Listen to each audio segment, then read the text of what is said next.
ব্রাহ্মণবাড়িয়া জেলার নবীনগর উপজেলার শিবপুর ইউনিয়নে অবৈধভাবে ড্রেজার মেশিন দিয়ে ফসলি জমি থেকে মাটি উত্তোলনের অভিযোগ উঠেছে। এতে এলাকার উর্বর জমি ধ্বংস হয়ে যাচ্ছে এবং আশেপাশের জমিগুলো ভেঙে একাকার হয়ে পড়ছে।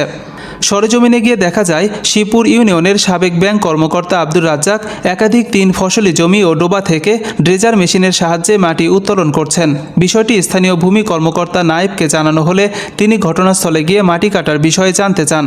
তবে রাজ্জাক সাহেব নায়েব সাহেবের সাথে অসৌজন্যমূলক আচরণ করে বলেন, আমার জমি হতে আমি মাটি তুলব, আপনি বলার কে। পরে ড্রেজার মেশিন বন্ধ করে দেওয়া হলেও কিছু সময় পরে তা আবারও চালু করে মাটি উত্তোলন করা হয়।